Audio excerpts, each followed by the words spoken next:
नमस्कार दर्शकों, बहुत बहुत स्वागत है आपका एक मुलाकात के कार्यक्रम में, जो कि ब्रह्म कुमारी गॉडली बूढ़ी स्टूडियो के द्वारा महाकुंभ नगर में आयोजित किया गया है।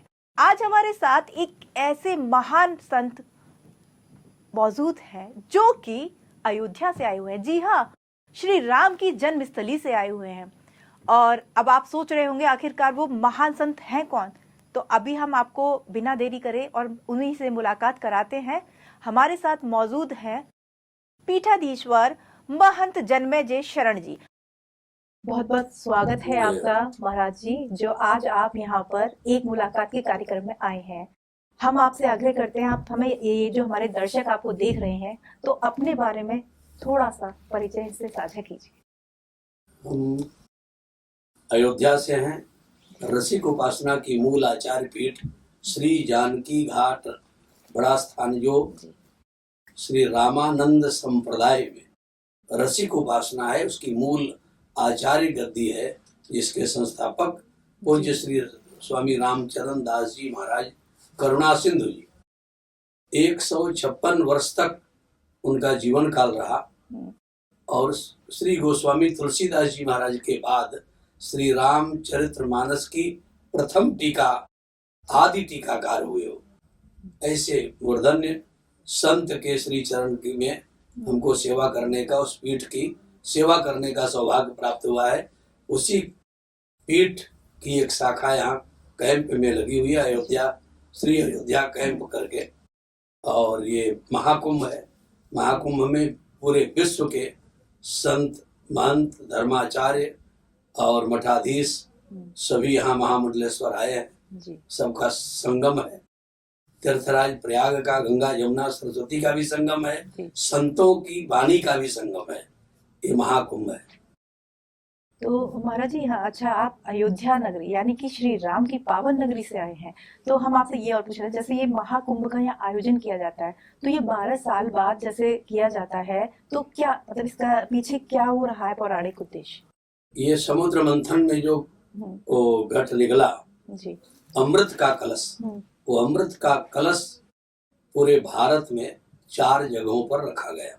जी, उसमें तीर्थराज प्रयाग, अवंतिकापुरी उज्जैन, हरिद्वार और नासिक महाराष्ट्र में, ये 4 जगह कुंभ ये लगते हैं। और 12 वर्ष में चारों कुंभ एक बार एक राउंड 12 वर्षों में आ जाते हैं। 4 वर्ष में एक कुंभ होता है। इस प्रकार से तीर्थराज प्रयाग का अर्ध कुंभ और महाकुंभ ये 144 वर्षों के बाद ये महाकुंभ क्या की तिथि जो आई है, ये संयोग जो आया है, वो अति महत्वपूर्ण है।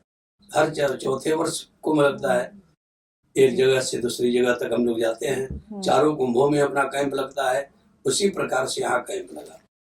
अच्छा, तो ये जो अखाड़े जो बोले जाते हैं, जैसे आप कुछ मतलब जो श्रद्धालु तो उनको पता है, कुछ लोग नहीं जानते, ये अखाड़े हैं ये किसके? हम दिगंबर अखाड़े के अंतर्गत महामंडलेश्वर हैं, श्री महंत हैं। दिगंबर अखाड़ा हमारे यहाँ वैष्णवी रामानंदियों में मूल 3 अखाड़े हैं। अच्छा, वैसे टोटल कितने अखाड़े? और अखाड़े हैं 13 अखाड़े। 13 अखाड़े सन्यासियों का है और रामानंदीय श्री वैष्णवों का है। सब मिल करके ये 13 अखाड़े, जब एक उसके एक चयन समिति है, उसमें एक महामंडलेश्वर चुने जाते हैं और एक अखाड़ा परिषद के अध्यक्ष बनाए जाते हैं, महामंत्री बनाए जाते हैं। तो तीनों अखाड़े के अध्यक्ष अलग अलग होते हैं, लेकिन सार्वभौम खड़दर्शन ये 13 अन्य अखाड़े जो हैं, 13 अखाड़े का एक प्रतिनिधित्व करने के लिए सर्वसम्मति से एक मनोनीत किए जाते हैं, एक चयन किए जाते हैं अखाड़ा परिषद अध्यक्ष। हमारे यहाँ निर्वाणी, निर्मोही और दिगंबर ये मूल 3 अखाड़े हैं। उसी के अंतर्गत हमारे रामानंदीय श्री वैष्णवों की अखाड़ा वैष्णव अखाड़ा है और शैव अखाड़े हैं। और ये जैसे ये पेशवाई जो की जाती है, वो किस तरीके से की जाती है? जो छावनी प्रवेश जो कह सकते हैं, तो वो किस तरीके से? पेशवाई एक हमारे आने की सूचना। हम कुंभ परिक्षेत्र में, कुंभ महापर्व है, परिक्षेत्र है, तीर्थ क्षेत्र है, इस तीर्थ में हम आ रहे हैं, ये भगवान को, अपने इष्ट को जनाना, अवगत कराना कि हम आपकी सेवा में, ये आपका दर्शन करने के लिए आ रहे हैं। ये और जो शाही स्नान होते हैं वो कितने होते हैं? मतलब शाही स्नान मुख्य रूप से तो 3 होते हैं, लेकिन और भी जो पर्व, विशिष्ट पर्व स्नान है, उसको भी एक स्नान का रूप, शाही का ही रूप मान लीजिए। सभी लोग एक साथ काफिले में चलेंगे, उसको शाही की संज्ञा दिया गया। वैसे वस्तुतः में 3 शाही स्नान होते हैं जो अभी हैं। जैसे एक तो हो चुका 14 जनवरी, दूसरा है 29 जनवरी और तीसरा है 3 फरवरी। अच्छा, तो ये एक यहाँ पे संगम नोच, यानी जहाँ पर ये तीनों हमारी जो महानदी गंगा, जमुना, जो मिली है, उसको संगम नोच, जी हाँ, उसी को बोला जाता है संगम नोच। तो जो बताया जाता है कि जैसे हम अगर संगम में डुबकी लगाते हैं तो हमारे जो पाप हैं या जो भी हमसे कभी जाने अनजाने में गलतियां हुई हैं वो हमारी सब दूर हो जाती हैं। तो ऐसा कहा जाता है। निस्संदेह जी, क्योंकि गंगा जी और जमुना जी प्रत्यक्षदर्शी हैं, लेकिन सरस्वती का दर्शन आज तक किसी ने नहीं किया। सरस्वती जी अदृश्य हैं। सरस्वती यानी भक्ति। भक्ति अंतरंग विषय है। हमारे हृदय में जो भाव है वही भक्ति है। भक्ति स्वतंत्र सकल गुण खानी। भक्ति से ही भगवान का मिलन जीव को मार्ग प्रशस्त करता है। भक्ति से ही मिलन होती है और भक्ति भगवान तक पहुंचाने की एक विशिष्ट विधा है, जिससे जीव को भगवान से मिलाने के लिए भक्ति की का अवलंब ये अनिवार्य है। जो भक्ति निर्मल मति प्रदायिनी है। महारानी जानकी जी हैं, सीता जी हैं, किशोरी जी हैं और इधर राधा जी हैं, रुक्मिणी जी हैं आदि। जनक सुता जग जननी जानकी, अतिशय प्रिय करुणा निधान की। ताके युगपद कमल मनावऊं, और जासु कृपा निर्मल मति पावऊं। निर्मल मति प्रदायिनी महारानी हैं, भक्ति हैं, वही श्री सरस्वती जी हैं जो गुप्त है। जी, अच्छा महाराज जी, एक ये बताते हैं, जहाँ पर त्रिवेणी जो संगम हुआ है तो उसमें जैसे गंगा जी आ रही हैं तो उनका जो जल है वो एकदम वाइट, मतलब सफेद कलर का दिखता है इस तरीके से, और जो यमुना जी हाँ वो अलग अलग है, तीनों दिखती है। तीनों जो है गंगा और यमुना का जल जहाँ मिलन हो रही है वही मध्य से सरस्वती जी का अभ्युदय हुआ है। और दिखाई देता है, लेकिन वो सामान्य परीक्षण में दिखाई देता है। जी जी जी।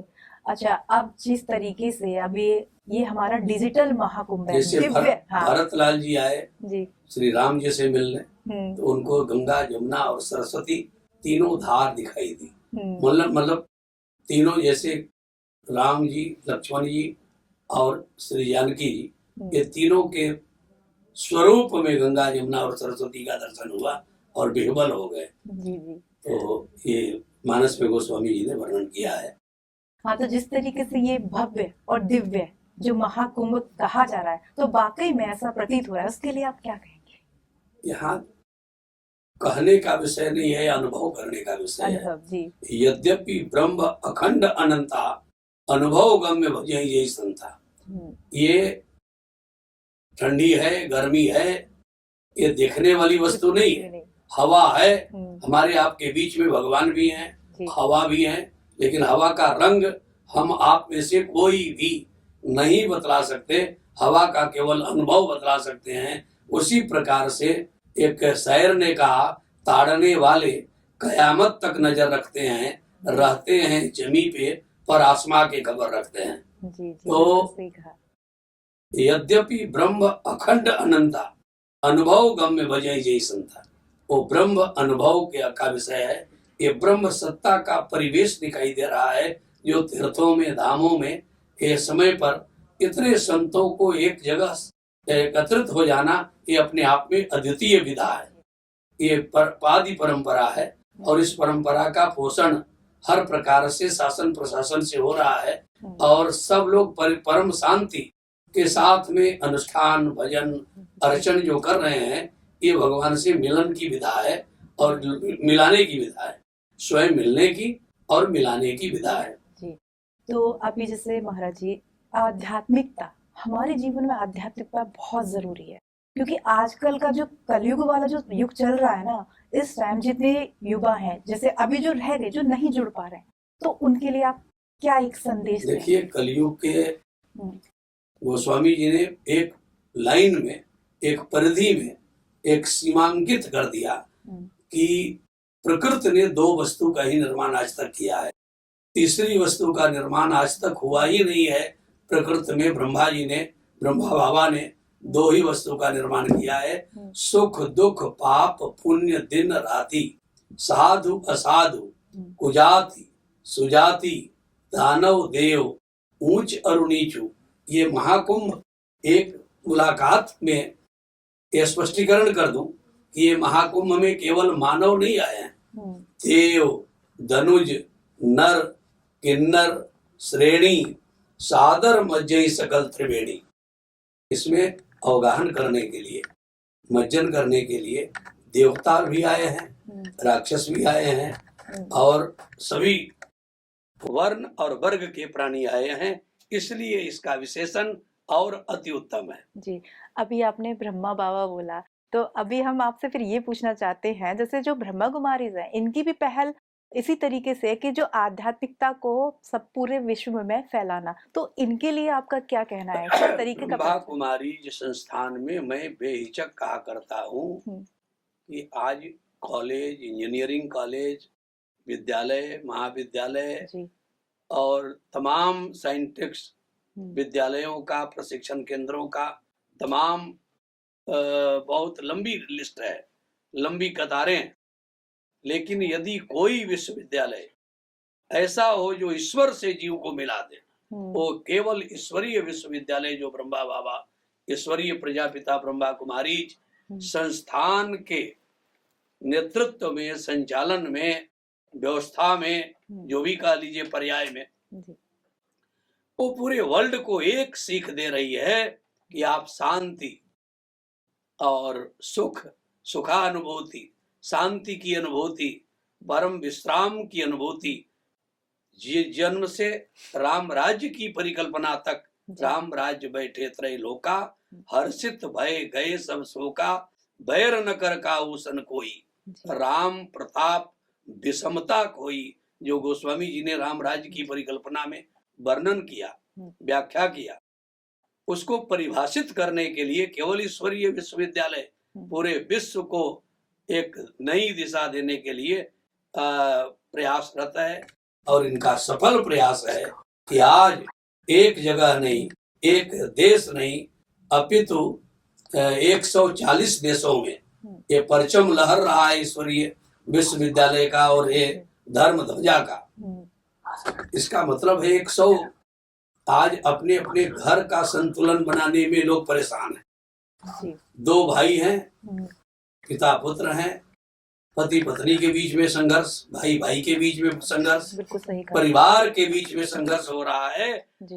वो संस्था कितना महान होगी जो 140 राष्ट्र में, 140 देशों में अपना धर्म ध्वजा लहरा रहा है, और पूरा प्रयासरत है कि पूरा विश्व धरती से नीलाम गगन तक दिवाली ही दिवाली है के शैली में पूरे विश्व को एकता में, अखंडता में, शालीनता में, शिष्टाचार में और दूषण रहित, प्रदूषण रहित करने में, नशा मुक्ति की अभियान में जो लगा हुआ है, ये महान कार्य कर रहा है। ये जीव नहीं, ईश्वरीय तत्व से जो है सम्मानित और संपादित है, ईश्वर ही ये विधा का संपादन कर रहा है, मान के चलिए। अब वो ज्यादा दिन मनुष्य के बस की बात नहीं है। मनुष्य तो एक परिवार को संभालने में आपस में संघर्ष कर रहा है, जो प्रायः देखा जा रहा है, और उसमें युग का दोष दिया जा रहा है।